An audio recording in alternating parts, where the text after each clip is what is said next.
గోకుల్ నగర్ నుండి నయీం నగర్ నాలా వరకు 80 ఫీట్ల రోడ్డుకు కుడివైపున డ్రైనేజ్ లేకపోవడంతో గోకుల్ నగర్ కాలనీలోని ఇళ్లలోకి వరద వచ్చి చేరుతోంది. అటువైపు నుండి వరద వెళ్లే దారి లేకపోవడం, ఇక నాలా మార్గం కూడా కబ్జాకు గురికావడంతో వరద నీళ్లు ఇళ్లలోనే ఆగిపోతున్నాయి.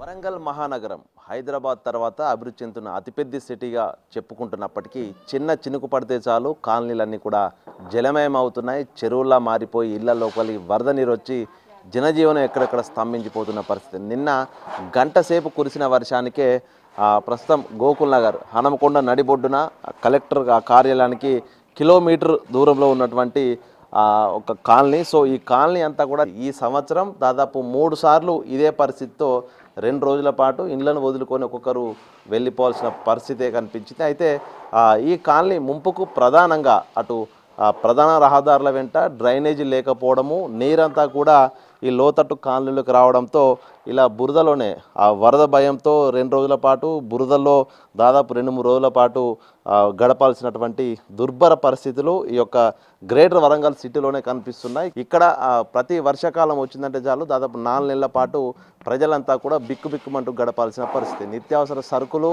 వరద లోపలనే తడిసి ముద్దవుతున్నాయి. అక్కడి నుంచి వెళ్ళిపోయి ఫస్ట్ ఫ్లోర్ల మీద లాభాల మీద వాళ్ళు గడపాల్సినటువంటి పరిస్థితి. సో ప్రధానంగా ముంపుకు ఇట్లాంటి నాలాలు వెళ్ళాల్సినటువంటి రహదారులు కబ్జాకు గురి కావడము, వాటి లోపల అక్రమంగా ఇండ్ల నిర్మాణం జరగడంతో డ్రైనేజీల సిస్టమ్ ఎక్కడికక్కడ కూడా బ్రేక్ అయింది. దీంతో నీళ్లు ఎటు వెళ్ళలేక ఇండ్ల లోపలికి వస్తున్నాయి. ఇక నీళ్ళు వస్తాయని తెలిసి కూడా మనం చూడవచ్చు ఎట్లాంటి పరిస్థితి ఉందో. ప్రస్తుతం ఈ ఒక సీన్ చూడొచ్చు, గేట్ ఉంది ఇంట్లోకి వెళ్ళడానికి.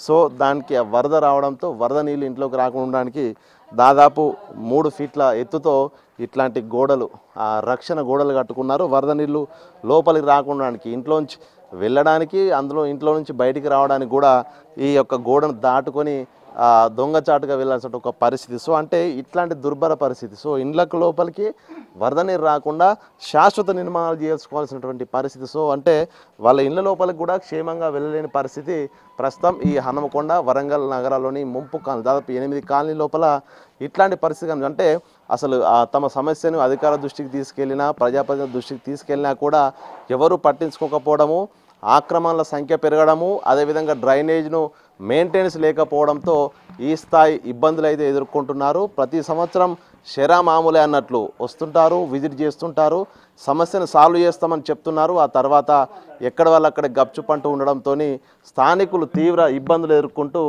ప్రస్తుతం వాళ్ళ ఉన్నటువంటి ఫ్లోర్ను కూడా ఎత్తు లేపుకొని కొంత వరద ముంపు నుంచి తప్పించుకునేటందుకు చిన్న తాత్కాలిక ప్రయత్నాలు చేస్తున్నారు. అసలు ఏంది మీకు ఎందుకు ఎన్నేళ్ల నుంచి ఈ ప్రాబ్లం ఉంది? ఈ ప్రాబ్లం అసలు వాళ్ళ దృష్టికి తీసుకోవాలి, అధికార దృష్టికి. గత 8 సంవత్సరాల నుంచి మాకు ఇదే ప్రాబ్లం. ప్రతిసారి వర్షం వచ్చిందా ప్రాణాలు బిక్కుమని భయపడుకుంటా ఏ నైట్లు వస్తుందా ఎక్కడ ఉరకాలన్నా తెలియకునే పరిస్థితి ఏర్పడలేదు. ప్రతి గ్రీవెన్స్ సెల్ ఇచ్చినాం, కలెక్టర్ గారికి ఇచ్చినాం, ఎంఆర్ఓ అందరికీ మేము ఇచ్చాం. ప్రతి సంవత్సరం తీసుకుపోయి వాళ్ళకి ఇస్తున్నాం. కానీ ఎవరు రావడం మా కంటి తుడుపు చెరగా ఈసారి చేస్తాం, ఈసారి మీకు నీళ్ళు వస్తే మమ్మల్ని అడగండి అని అంటారు, వెళ్ళిపోతారు. కానీ ఒక్కరనే ఇప్పటి వరకు మమ్మల్ని పట్టించుకో. గత టీఆర్ఎస్ ప్రభుత్వం కూడా మాకు కేటీఆర్ గారు కూడా మాజీ మంత్రి కేటీఆర్ గారు కూడా వచ్చి చూసి మేము ఈసారి మీకు ఈ ప్రాబ్లం క్లియర్ చేస్తాం అన్నారు. కానీ ఇంతవరకు ఇక ఆయన ఉన్నది ఊసేపోయిండు. మాకైనా ఈ కంటి తుడుపు చర్య మాకు శాశ్వత పరిష్కారం అనేది 10 సంవత్సరాలతో చూస్తున్నాం. శాశ్వత పరిష్కారం అనేది లేదు. మీరు పోయి చెప్పినప్పుడు ఏమైనా పట్టించుకుంటారు? అసలు ఎందుకు కూడా రాలేదు, ఎవరు కార్పొరేటర్ రాలేదు, ఏం రాలేదు. బియ్యము పరుపులు అన్నీ తడిచిపోయినాయి. మెయిన్ పాయింట్ ఏంటంటే అక్కడ నారాలు లేవు. ఈ అంబేద్కర్ భవన్ కాంచి ఆ నారాలు క్లియర్ అయితే మాకు నీళ్ళు రావడం తగ్గుతుంది. అది సో ఇది స్థానికుల వర్షన్ వింటున్నాము. అసలు వాళ్ళు ఎంత ఇబ్బందులు పడుతున్నారో చూస్తున్నాము. అసలు ఈ సమస్యకి ఎట్లా సొల్యూషన్ ఎట్లా దొరకాలి? ఈ ముంపు కాకుండా ఎట్లా కావాలి? ప్రతిసారి అధికారులు వస్తున్నారు కానీ హామీలు ఇస్తున్నారు, కానీ అవసరాలు మాత్రం తీరడం లేదు. ఎవరికైనా మేము కనీసం కిరాయికి ఇస్తామన్నా కూడా వచ్చి ఉండేందుకు చాలామంది ఈ ముంపు ప్రాంతం కాబట్టే ఇక్కడ ఉండడానికి భయపడుతున్నారు. కనీసం 5,000 రూపాయలు ఇచ్చేటువంటి పోర్షన్కు 500 ఇచ్చైనా ఉండండి అని అంటే కూడా వాళ్ళు ఉండేందుకు భయపడుతున్నారు. కారణం ఏంటి అంటే డ్రైనేజీ వాటర్. ఈ డ్రైనేజీ వాటర్ మా యొక్క జీవితాలను అతలాకుతలం చేస్తున్నాయి. కాబట్టి అధికారులు ఎవరైనా పర్వాలేదు, వారికి మేము శతకోటి నమస్కారాలు చేస్తాము. ఈ మా ప్రాబ్లం యొక్క తీర్చినట్టయితే ఇదే మా యొక్క ఉన్నటువంటి ముఖ్యమైనటువంటి చాలా ఇబ్బందికరమైనటువంటి జీవితాన్ని గడుపుతున్నాం.